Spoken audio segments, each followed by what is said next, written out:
गीतगिरिनिभं चैलचन्द्रावतंसं रत्नाकल्पो जज्वलाङ्गं परुषं रघुवराभीतिहस्तं प्रसन्नशिवमावायामि स्थापयामि पूजयामि। ओम श्री उमा महेश्वराभ्यां नमः, वाणी हिरण्यगर्भाभ्यां नमः, शचीपुन्द्राभ्यां नमः, शचीपुन्द्राभ्यां नमः, इष्टदेवताभ्यो नमः, कुलदेवताभ्यो नमः, ग्रामदेवताभ्यो देवेभ्यो नमः, सर्वेभ्यो ब्राह्मणेभ्यो नमो नमः, श्री सद्गुरु चरण कमलेभ्यो नमः, श्री माता। क्या देश के अंदर एक ही काम के लिए दो अलग तरह के कानून हो सकते हैं? क्या प्रशासन एक ही काम के लिए दो अलग अलग धर्म से ताल्लुक रखने वाले लोगों पर अलग कार्रवाई कर सकता है? आपको लगता होगा कि शायद ऐसा मुमकिन नहीं है, मगर भारत में मौजूदा समय में यही हो रहा है। आज एनआईए कोर्ट ने मौलाना कलीम सिद्दीकी और उमर गौतम साहब को धर्मांतरण के मामले में, जी हाँ, कथित धर्मांतरण के मामले में उम्र कैद की सजा सुना दी है। वैसे तो भारत के संविधान ने हर व्यक्ति को अपने हिसाब से धर्म अपनाने की आज़ादी दे रखी है, फिर भी एक समय के लिए मान लिया जाए कि धर्मांतरण करना अपराध है, तो क्या यही कार्रवाई किसी हिंदू धर्मगुरु पर होती है? बरेली का रहने वाला एक हिंदू धर्मगुरु के शंखदार अलल ऐलान ये कहता है कि उसने 78 मुस्लिम लड़कियों का धर्म परिवर्तन करवाया है। एक तरफ मौलाना कलीम सिद्दीकी को उम्र कैद की सजा होगी और इधर दूसरी तरफ हिंदू धर्मगुरु पर न एफआईआर, न मुकदमा, न गिरफ्तारी। तो क्या समझा जाए? क्या भारत के अंदर प्रशासन कार्रवाई भी धर्म देखकर करता है?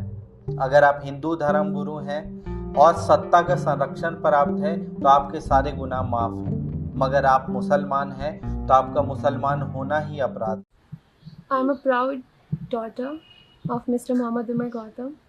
मेरे पापा के पास नोटिस आया था ऑन 19 और वो भी विपुल और काशी के कनेक्शन में आया था। जब वो मंदिर गए थे तो उन्हें वहाँ से गिरफ़्तार कर लिया गया था।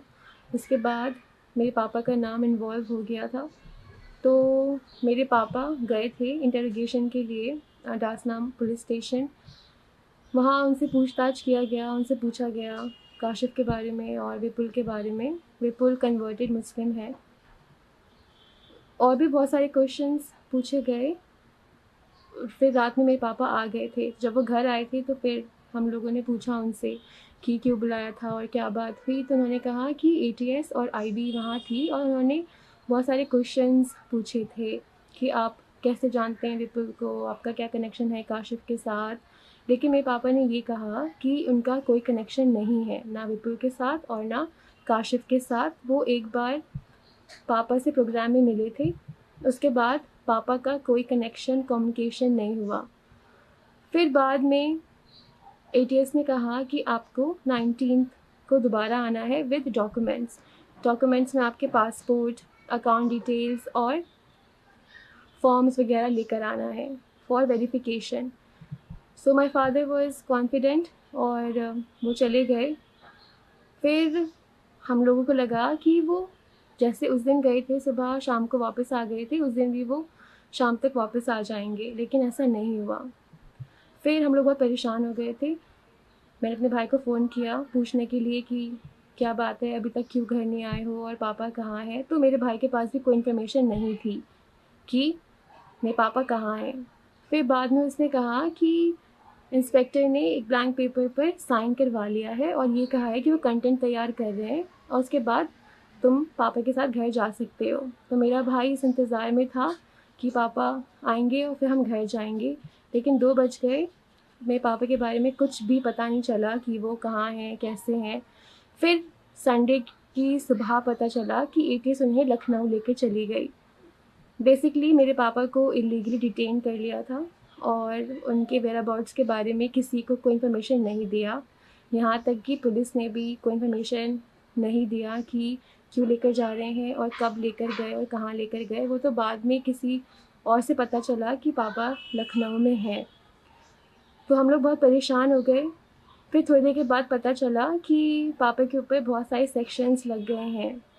तो हम लोग बहुत परेशान हो गए क्योंकि पापा तो कॉन्फिडेंस में गए थे कि उनके पास एविडेंस है, प्रूफ है कि उनका कोई कनेक्शन नहीं है, ना काशिफ के साथ ना विपुल के साथ।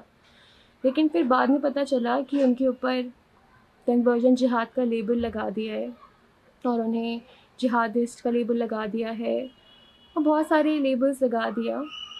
हमने न्यूज़ में देखा, हमें पता भी नहीं चला किसी से, न्यूज़ में देखा क्योंकि वो हेडलाइन बन गई थी, तो हम लोग बहुत डिसहार्टन हो गए थे क्योंकि हमने 1% भी इमेजिन नहीं किया था कि ये होने वाला है। क्योंकि हमने ये सोचा था कि पापा कॉन्फिडेंटली गए हैं और कॉन्फिडेंटली वापस आ जाएंगे वेरिफिकेशन और इन्वेस्टिगेशन के बाद, लेकिन इसका अपोजिट हुआ। फिर बाद में पता चला कि कन्वर्जन का मामला सामने आ रहा है। मुझे लगता है कि जितने भी एलिगेशंस अभी तक लगे हैं वो सारे फॉल्स हैं और रियलिटी को मैनिपुलेट किया जा रहा है, क्योंकि आईडीसी का कन्वर्जन के साथ कोई कनेक्शन नहीं है। आईडीसी में वो लोग आते हैं जो लीगल डॉक्यूमेंट चाहते हैं, जैसे कि affidavit, gadget, certificate of marriage, certificate of name change etcetera. और ये सारे काम अंडर कॉन्स्टिट्यूशन ऑफ इंडिया के तहत होते हैं। तो कोई अगर ये कहे कि जो भी काम आईडीसी में होता है वो इलीगल है तो वो गलत है। It's a fabricated story. IDC में अभी तक जितने भी डॉक्यूमेंट्स बने हैं वो सारे गवर्नमेंट ऑफ इंडिया से अप्रूव्ड हैं।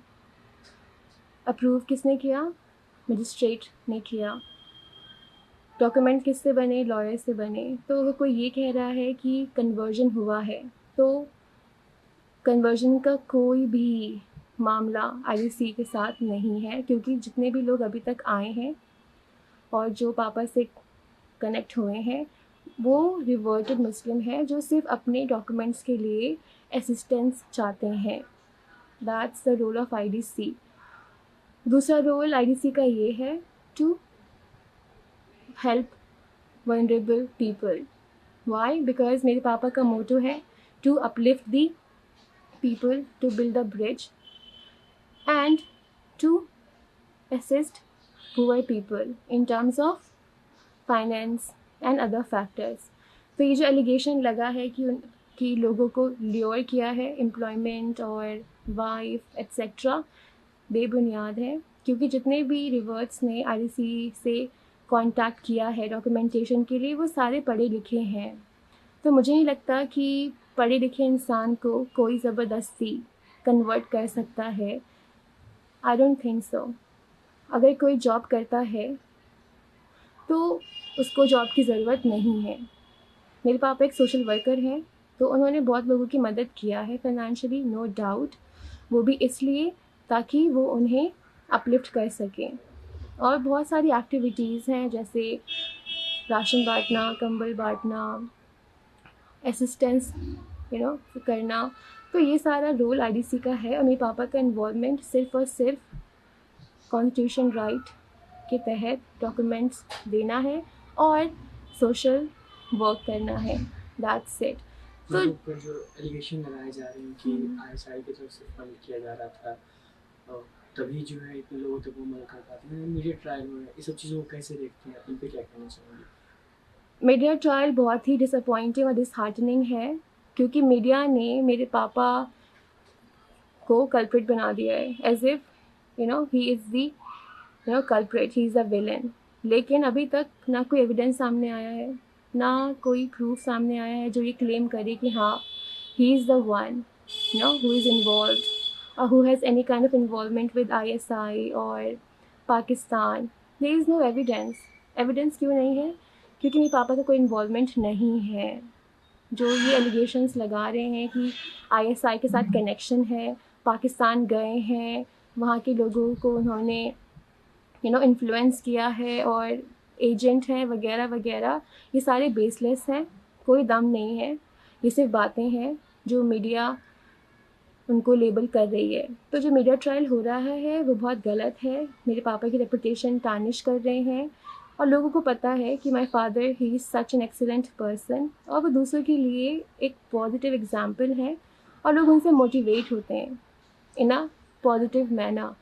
ऐसी एक भी वीडियो नहीं है जहाँ मेरे पापा ने कहा है कि ओके कन्वर्ट टू इस्लाम, या ये कहा है कि इस्लाम इज़ सुपीरियर और अदर रिलीजन्स आर इन्फीरियर। नहीं, मेरे पापा ने हमेशा हार्मनी के बारे में बात किया, फ्रीडम के बारे में बात किया, ब्रदरहुड के बारे में बात किया, to build the bridge between Muslims and non Muslims.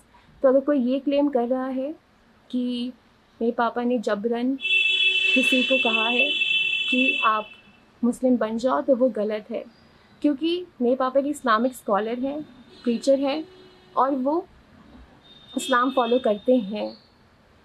इस्लाम में सबसे पहले ये कहा गया है कि दावत अपने घर से शुरू करो। अगर हम घर की बात करें तो मेरे पापा ने मेरी मॉम से कभी नहीं कहा, मेरी मॉम ने अपनी मर्ज़ी से किया जो भी किया। मेरे घर में चाचा आते हैं, मामा आते हैं, बहुत लोग आते हैं, नॉन मुस्लिम फ्रेंड्स भी आते हैं, लेकिन मेरे पापा ने कभी नहीं कहा कि इस्लाम सुपीरियर है या आप बुक्स पढ़ें या आप इस्लाम एक्सेप्ट करें। नेवर। ये एलिगेशंस बेसलेस हैं। ऐसे बहुत सारे लोग हैं, उनमें से मैं एक का नाम लूँगी, राहुल कपूर, जिन्होंने पोस्ट भी किया था कि मेरे पापा से वो कितनी बार मिले हैं, लेकिन मेरे पापा ने कभी नहीं कहा कि आप इस्लाम एक्सेप्ट करो। नेवर। ऐसे बहुत सारे एग्जांपल्स हैं जो सामने आएंगे और जो सामने आ भी रहे हैं, जिससे ये प्रूव हो जाएगा कि मेरे पापा ने कभी किसी के ऊपर कोई भी रिलीजन इम्पोज नहीं किया है।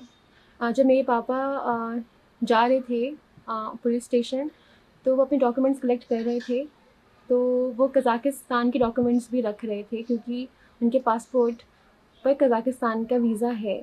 तो मेरे पापा ने ये बात कहा था, मुझे याद है कि वो पुलिस ये समझती है कि कज़ाकिस्तान पाकिस्तान की तरह है और अफ़गानिस्तान की तरह है। तो मेरे पापा को ये डाउट था कि वो लोग मिस इंटरप्रेट करेंगे कज़ाकिस्तान एज़ पाकिस्तान और अफ़गानिस्तान। लेकिन मेरे पापा कज़ाकिस्तान गए थे, वो भी वर्ल्ड रिलीजियस कॉन्फ्रेंस अटेंड करने के लिए, जो एम्बेसी ने कंडक्ट किया था। तो अगर कोई ये एलिगेशंस लगा रहा है कि मेरे पापा पाकिस्तान गए थे, तो वो बिल्कुल गलत है। दूसरा एलिगेशन जो मैंने सुना है वो ये है कि मेरे पापा ऑनलाइन कन्वर्जन करते थे। मेरे पापा का कोई रोल नहीं है ऑनलाइन ऑफलाइन कन्वर्जन से, लेकिन हमारे यहाँ ये बात डिस्क्लोज़ किया था पापा ने कि आईडीसी का कनेक्शन कन्वर्जन से नहीं है। आईडीसी का tie up Islamic online university से है। तो जो स्टूडेंट्स हैं जो रजिस्टर्ड है ऑनलाइन यूनिवर्सिटी में, वो एग्ज़ाम देने के लिए आईडीसी आते थे, क्योंकि इस्लामिक ऑनलाइन यूनिवर्सिटी का सेंटर आईडीसी था और Islamic online university is run by doctor Phillips. तो जो भी स्टूडेंट्स आते थे उनका भी आईडीसी के साथ कोई कनेक्शन नहीं है। वो एग्ज़ाम देने के लिए आते थे, उनके लैपटॉप्स अलग होते थे, इन्विजिलेटर्स अलग होते थे, उनको पास कोड दिया जाता था। तो ये सारा प्रोसीजर था जो कि एक बहुत ही लीगल मैनर में, एप्रोप्रिएट मैनर में होता था। तो अगर कोई ये कहे कि ऑनलाइन कन्वर्जन या ऑफलाइन कन्वर्जन, तो ये बहुत ही बेसलेस बात है, क्योंकि मुझे नहीं लगता कि आजकल कोई भी एडल्ट 18 साल से ऊपर कोई भी किसी की बातों में आकर अपना धर्म चेंज करेगा। तो सारे एलिगेशंस झूठे हैं, बेसलेस हैं और बेबुनियाद हैं। नमस्कार, आदाब, सबसे पहले दोस्त, मेरा नाम है आरिफ। आप देख रहे हो ऑल इंडिया रियल न्यूज़।